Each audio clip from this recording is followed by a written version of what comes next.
Hello, this is a video to show how you can use the Zebedee API with playfab. The purpose of this video will show how to make a very simple game that allows the user to log in with Zebedee, accumulate points in the game, and then withdraw those points securely using the Zebedee API directly from playfab. Let's just head over to our project. So this is the game. This is called the login and tap a button game. We have 3 buttons: log in with Zebedee, add a point, withdraw. Very simple game, but it's supposed to be simple to show most effectively how to use the API. Now, why do we need to use something like playfab to use the Zebedee API? Why can't we use the Zebedee API directly in our game? Well, if we head over to our Zebedee developer dashboard, and I'm going to go to my sample game, I have an API key here. This API key basically gives you access to all the game's money. So that API key were leaked to a player. That player could use that API key and use that API and send all the game's money to themselves. So the API key cannot be in the game. So we can't include it in the source code of the game. I know that some developers thought about storing the API key on a server and then like something like remote config, then bringing it into the game and then using the API there. They thought it was secure because the API key is not in the game source code. However, the API key does go to the game and it will be in memory, so a player can read it from the RAM, the real-time, the runtime, the random access memory of the game. So that's not secure. It really can never be in the client. And even if it were secure, it's not good to make calls directly from the client to the API, i.e. we have a call sent to gamertag.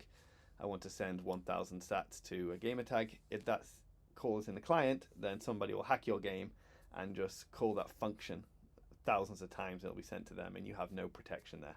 So game developers need to have a game server which handles the logic of the game and the sending, which is not in the client.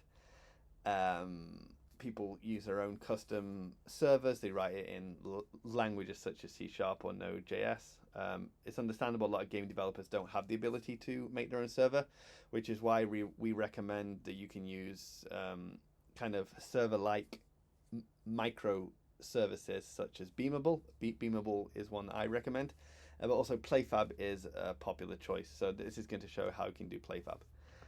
So the first thing I've done is I've imported the playfab SDK. So this project will be kind of open on GitHub, so it should all be imported. But basically, you want to go to playfab and make sure playfab is all set up correctly in your game. And then add these 3 buttons. Let's first look at the Zebedee login control, because we want the user to log in with Zebedee because that will let us get their gamer tag and their user ID and a bunch of other stuff. So I've basically written a kind of a script here, which I'm not going to go into too much detail, but it basically has everything set up. OAuth 2 login is kind of complicated, but just to quickly go over it, when you start, it generates a PKCE, which is in detail, but it's some random secure kind of crypto password almost. And then it also generates an authorization URL. This opens the URL. The user that would open on the app. They would be presented with a Zebedee screen asking them to log in and authorize the game. When they've done that, this game app gets a callback, and this callback will execute a function on our playfab to get the user's access token and also get the user's personal data, which they have now given us permission to do. So I'm just going to show how that kind of works, and I should be sharing my screen here. So we just build the game first. This will build to my Android.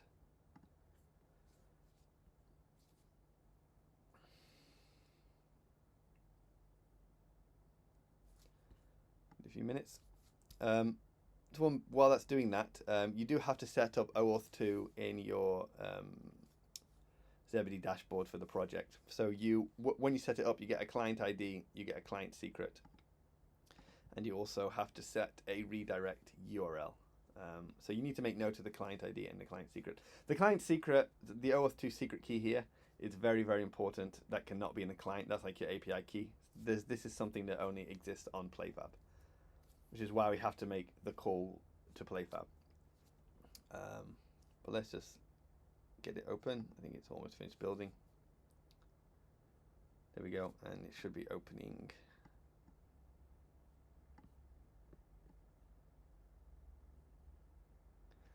Okay, so press login with Zebedee.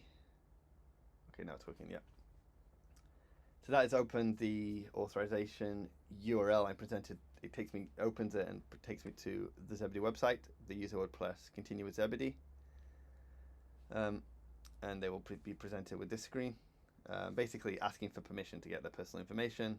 Press connect, and yeah, and it returns this horrible big ugly string. But this is the user's personal information. So you can see here we've got like the email, we got the gamer tag, we got the gamer tag ID. So in order to get that to work, as I mentioned, you need to get the client ID and the secret key, and the redirect URL. If we go over to Zebedee login controller, I've set the base URL. So this is the Zebedee API base. So just copy that. We'll keep it the same. The client ID, you need to change this with your client ID, and the redirect URL is basically, this is something you have to set up for your app. So I'm on Android, so I set it up as playfab sample. How you set this up on Android is you need to go to build settings, player settings, publisher settings. You need to make sure that custom main manifest is clicked. And then if we go to, we can find the manifest file in assets plugin Android. And if I just open this,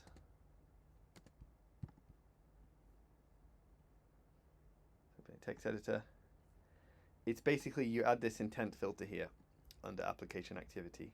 And here I've added playfab sample authorize. So you need to set that there. For iOS, it's a bit easier. You need to go into the build settings and add it as a URL scheme. But I'm just going to focus on Android for this tutorial. But basically, this lets the app be opened by other apps. So if any other app calls playfab sample, it will open this app. So that's what happened on when we do it again. Continue with Zebedee, and once we actually confirm it,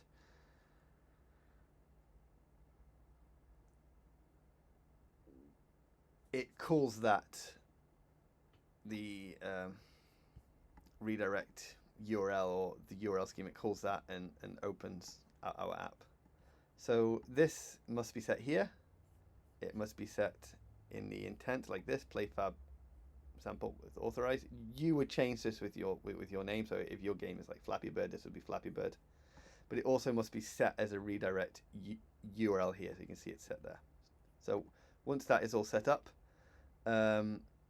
we need to go over to playfab, because if we can see here, this is calling a playfab function here.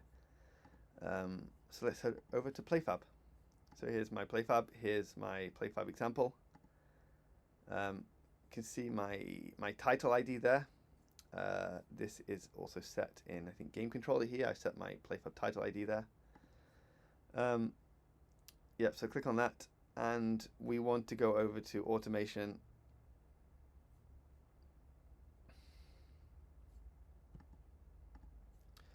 Revisions, legacy, and this is where we have our cloud script, as it's also known as. Make sure that you grab the playfab cloud script.js. So this is in the root folder of the project, so above assets. And this is just a script containing all the code you want to copy and paste. Go to your cloud script, and you'll just paste it in here, and that will give you all the code here. So all this code here is located in the root project, playfab cloud script.js. So this is a function we're looking at here, get user data, and this is what it's being called here, get user data. We're passing the client ID, the code verifier, the grant type, reader URL. You don't need to change this. This is all OAuth 2 stuff. This gets sent here. Here we're getting the client secret, which we have stored securely in our title data. So you need to set title internal. You need to go to engage, content, title data, title internal data, not title data, title internal data. This is more secure. And here we basically add the Zebedee API key, which is our API key here, and our Zebedee login client secret, which is this secret key here. So those two need to be set up. So yeah, so it grabs the API key, it grabs the secret. Now it makes a call to get the access token. So the access token is basically something that we call in order to be able to make permissions, have permission to make API requests to get user data. And I should probably talk about why we need to do login with Zebedee to get like the user's email. Like that's a private piece of information. We need to have their permission to get this kind of stuff. So this is why we have OAuth 2 login. Anyway, it does that. Once it's got the access token, we then can use the access token to call this API, OAuth 2 user. So that gets the user data, and we just basically, once we've got that data, the gamer tag is in there, the ID, this is very important, the Zebedee user ID, the email, and if they are verified. So is verified means have they proved to Zebedee that they're a human being. So you might want to have this enabled when they withdraw, because otherwise you could have bots playing your game, but this would add a bit more security. Anyway, once I've got that, I'm actually saving this data to the playfab user's account. So if we go over to players,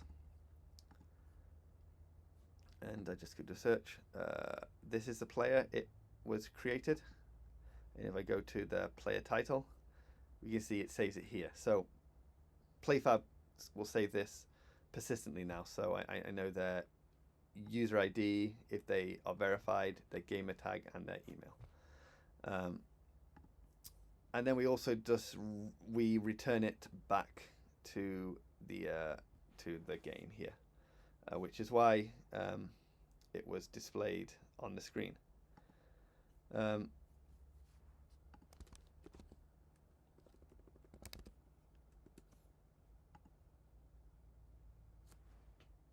See if I share my screen again.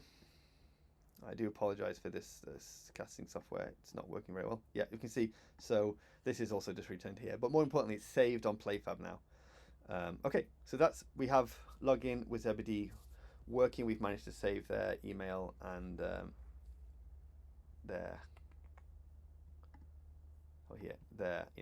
all their information.